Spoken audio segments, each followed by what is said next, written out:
Hi, I'm Andy Glass with Glass Impressions. It's been a long time, but I'm back on the Glass Impressions channel and platform.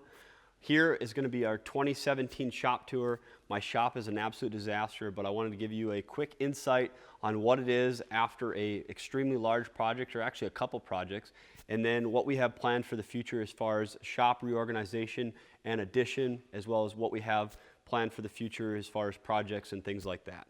So this is going to be quick and dirty, so come on with me here. We'll start over here in this corner. Again, the shop is extremely dirty.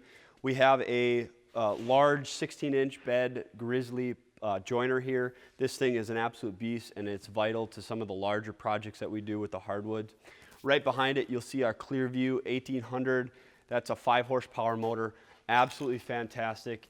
It does an excellent job of collecting all the dust from the various machines, and we have it connected to our brand new CNC machine as well. Now, this is something you see right here. This is a JLT clamp rack. Now, this thing's an absolute beast. It is excellent for one purpose, and that is just panel glue-ups. As you can see, there's a lot of drips and dribbles on there for glue-ups. And this thing is vital for clamp glue-ups that we did on a recent bar job. We did a whole bunch, actually 6 walnut tabletops. We simply threw them in there, lathered them up with glue, glued them up, and then brought them over to the large CNC, and we surfaced them, flipped them over, and got them to thickness. And we went through, I bet you, from raw lumber to ready for finish in like an hour and 15 minutes. Obviously, that doesn't include dry time, but it's something that's really turned around our shop. So as we progress along this wall, we have some old shop cabinets that I put some new doors on. You can see some Kaizen foam up there.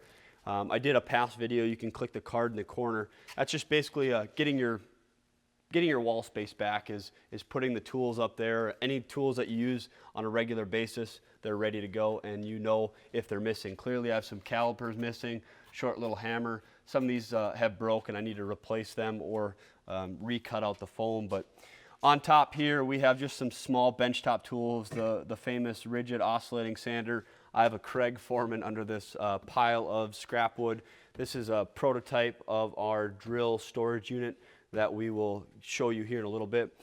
Over here, we have a Nova Voyager DVR drill press, and that is something that is just a real big game changer for our shop.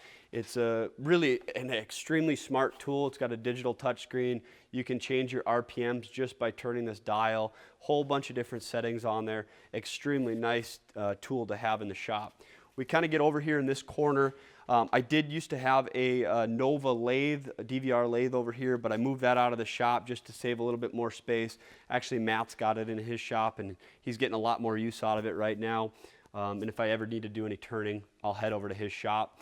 But this is kind of where all the hand operations, the assemblies, things like that happen on this workbench. This workbench is something I picked up on Craigslist for, I think, a couple $100. Had to drive a few hours for it.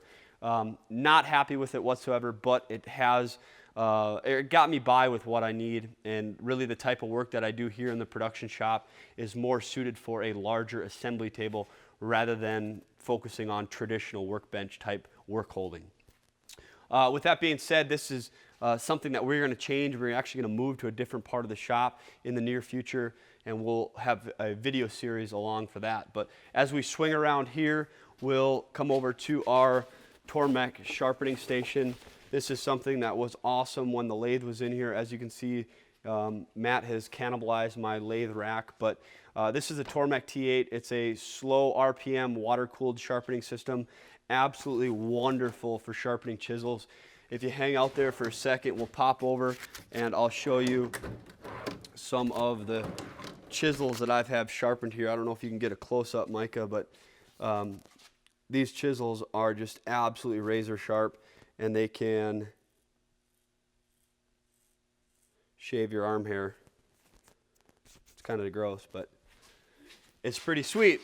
Anyways, so moving on, here we have the ink router table. This is one of the bigger projects that I built a long time ago when I started doing woodworking. This was probably 7-8 years ago. Really like the setup. The TS positioner is awesome. The Incra master router lift is sweet, and it's just a really nice build. As we move farther down this line, you're going to notice that there is a, don't trip here, Micah, there is a alleyway here. And the alleyway is for one reason only, in-feed and out-feed. In-feed and out-feed.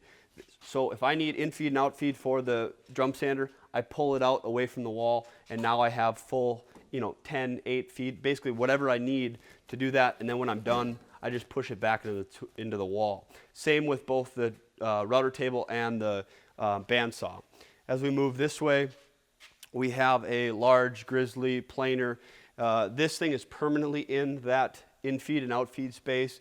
It's just a tool that we really don't want to move in and out, and it's hard plumbed into the Nordfab ductwork. As we swing back around, we'll kind of go into the center island here. The center island comprises up of the MFT3 table here, and this is where we do all our little bit wider cross-cutting with the track saws. Basically, this track pops down. We can set different angles with the fence, and it really is an efficient way to cross-cut things that are a little bit larger and not so safe on the table saw. These two DeWalt tool chests here in the center are for various types of storage. On these, we have some Kaizen foam in here for our chisels, various different things. On the bottom here, we have various different pieces of equipment. This one is kind of more cabinet building, cabinet assembly. These 3 drawers are for more wrenches and mechanics types items for assembling machines and things like that. Up here, we dedicate this for frequently used items. So here's that hammer that was missing up on the wall, and I'm not sure why it's over here, but we have some more dedicated woodworking items here. And then here we have the Wood Whisperer thread taps that are extremely sweet. Basically, they allow you to thread or put threads in wood, which is really nice. On this side, this is dedicated for some of our woodpeckers items. These get used every single day for assembly work, tool setup, things like that. We have the large carpenter squares or the woodworking squares, precision triangles, they're precision straight edges, and then they're 1281 precision square. Those things are vital. They're very high quality. They're very expensive, but when you're doing this in a production setting, you need the best of the best. As we swing around here, this was the remains of our kind of drill driver, impact driver storage and situation. We have the fast cap KISS drill bit system. That's basically the most organized thing on top of here. And then other than that, it's a disaster. We have drills, angled impacts, pinners. Everything's just a mess. And we'll get to how we solve that here in a little bit. But this is dedicated for various storage, screwdrivers, things like that. And then these bottom 2 are for nailers and other various power tools.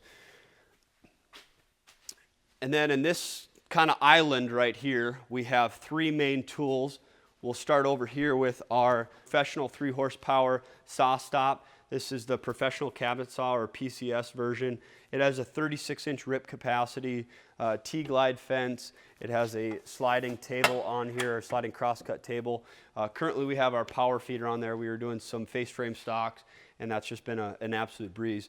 Another past project I partnered up with Tools Today on is this table saw blade storage system, which has various trays that are engraved for what actual blade type is in there. So in this one, we have all our ripping blades. There's three storage units in the back, so it's quite deep. And then there's 3 drawers here that have all the various table saw accessories. I cannibalized this bottom handle, so I just have to pull on that. But it's a really nice, organized, compact situation for the table saw, all the blades, all the accessories. So as we swing back around where we just were, we have our Powermatic edge sander that's hooked up to, of course, dust collection. This thing has been vital for basically exactly what it's intended for, edge sanding. Prior to bringing this in the shop, we really didn't have a quality way to sand along edges of our boards. And what we'd have to do is we'd have to either hit them with our hand planes or hand sand them, and that's been tedious.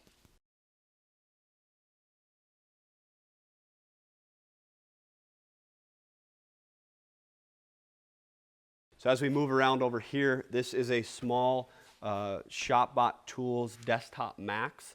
Now this is a loaner from ShopBot. We've been doing some various videos for them, and this is in a place where it's eventually going to get moved away. We'll get into kind of the reorg here at the end, but as we swing around here, we call our miter saw wall. Of course, this is where our miter saw is. We have a Festool Capex here. We have 8 feet on the left and 4 feet on the right of stop, and then plus 13 feet of crosscut capacity. But we have storage underneath, storage above. This computer here is for this CNC, but it's eventually going to go power our other CNC we have on the other side of the wall. So as we come along through here, this little gateway to the other side of the miter saw wall, it's a complete disaster right now, but as we swing around, you're going to see a brand new tool we have in our shop. This is a ShopBot Tools 5-foot by 8-foot CNC machine. It has a vacuum table and an auto tool changer, and all these tools that you see right here, the CNC will come automatically pick them up and complete the tasks that we have programmed into the computer. We brought this machine into the shop for plain and simple production work. We are getting more and more efficient in cabinet production, closet systems, as well as some of the products that we plan on bringing to the market, and that includes the drill driver station that you see here. So as we back up, you'll see that prototype, I believe number 4 on the wall. That is a 5 drill station, storage unit and charging unit. That's something that we are bringing to the market, and if you want some more information, you can find a link in the description. We're offering that unit for sale as a DIY kit that you assemble yourself, as well as the plans to build it if you don't have, or if you want to build it yourself, and then also the CNC files. If you have CNC technology in your shop, you can buy the files to go ahead and cut that out. So as you can see here, we're back to where the CNC is. The CNC is on this other side of the miter saw wall, and over here is unclaimed territory. Well, actually, I just claimed it for my brother-in-law. He's allowing me to expand over here, and we have big plans for not only this space, but also how to revitalize our machinery corner over there. So where you saw the bench, all the tools on the wall, the Kaizen foam up on the cabinets, that is what we're going to bring over here, and we're going to have a cabinet set on top for uppers and lowers, both on this 17-foot wall here, and then the 16-foot wall from the corner over to that window. It's going to give us a bucket load of storage, as well as the efficiency of knowing exactly where our tools are for when we're assembling tools. And then out here in the front, we're going to have probably 3 to 4 4-foot by 4-foot assembly tables or work tables. And the concept there is the CNC machine is going to go ahead and cut out our materials for our cabinets or our closets or the products that we're going to sell, and they pop up right on top of the mobile 4x4 tables, and they're right here in the assembly area. Then on that side, a lot of those tools, a lot of those cabinets are going to get brought out. We're going to reorganize those tools over there to have a much more efficient production style layout with the actual tools themselves, and we'll get a few of those tools more efficiently laid out.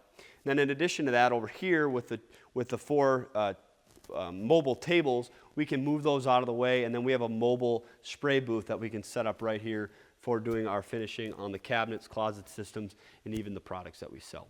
I'm Andy Glass with Glass Impressions. Guys, I'm back. I'm excited. If you guys have any questions, comments, or concerns, please leave them in the comments below. We're going to do a complete video series on this shop organization, the cabinet build, everything.